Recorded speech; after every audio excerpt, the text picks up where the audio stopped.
कचरा टाकण्याच्या किरकोळ वादातून संपूर्ण कुटुंब उद्ध्वस्त. सांगलीच्या कुपवाडमधील दुहेरी हत्याकांडने संपूर्ण महाराष्ट्र हादरलंय.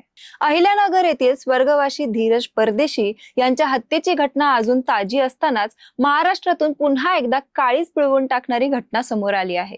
सांगलीच्या कुपवाड परिसरातून एक निष्पाप कुटुंबाचा संसार अक्षरशः उद्ध्वस्त करण्यात आला आहे. घरासमोर कचरा टाकण्याच्या एका अत्यंत किरकोळ वादातून मनीषा मोहन केसरेकर वय 35 आणि त्यांचे पती मोहन केसरेकर वय 45 यांच्यावर अत्यंत निर्घृणपणे प्राणघात हल्ला करण्यात आला आहे.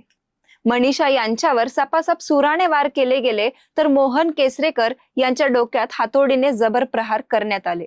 उपचारादरम्यान या दाम्पत्याचा मृत्यू झाला असून 2 लहान मुलांच्या डोक्यावरचं छत्र एका क्षणात हरपलं आहे. नेमकं काय घडलं सांगलीच्या कुपवाडमध्ये, ही संपूर्ण बातमी आधी सोप्या भाषेमध्ये समजून घेऊयात. 15 ऑगस्ट म्हणजे स्वातंत्र्य दिनाच्या दिवशी ही थरारक घटना घडली. कुपवाड येथील विघ्नहर्ता शांती कॉलनी परिसरात केसरेकर कुटुंब राहण्यास होते. मनीषा केसरेकर या सकाळी घरामागे चुलीवर पाणी गरम करत असताना शेजारी राहणाऱ्या फरीद अब्दुल शेख याने घरामागील रस्त्यावर कचरा टाकला. यावरून मनीषा यांनी त्याला जाब विचारला. या किरकोळ कारणावरून फरीदने वाद घालण्यास सुरुवात केली. भांडणाचा आवाज ऐकून पती मोहन केसरेकर बाहेर आले आणि त्यांनी फरीदला समजावण्याचा प्रयत्नही केला. पण धर्मांध वृत्तीच्या या नराधमाने थेट घरात जाऊन हातोडा आणि चाकू आणला आणि तुम्हाला जिवंत सोडत नाही असं म्हणत हल्ला चढवला.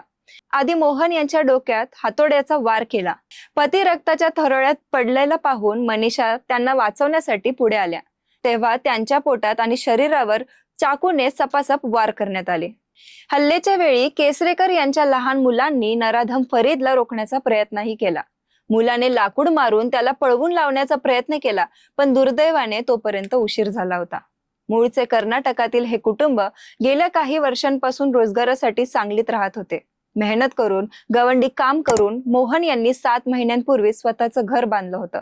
त्यांची मुलगी 11वीत शिकते आणि मुलगा 7वीत आहे. आज या दोन्ही लहान मुलांचं हस्तखेळतं जग एका क्षणामध्ये उद्ध्वस्त झालं आहे.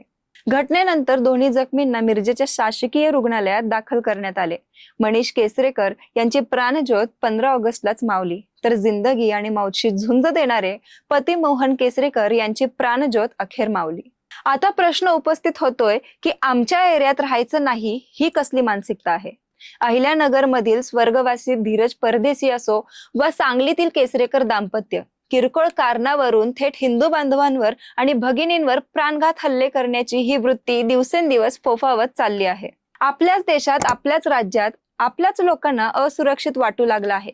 काश्मीरमध्ये पंडितांसोबत जे घडलं किंवा पहलगाम मध्ये पर्यटकांना टार्गेट केलं गेलं, त्याची पुनरावृत्ती महाराष्ट्रातील शहरात होणार का?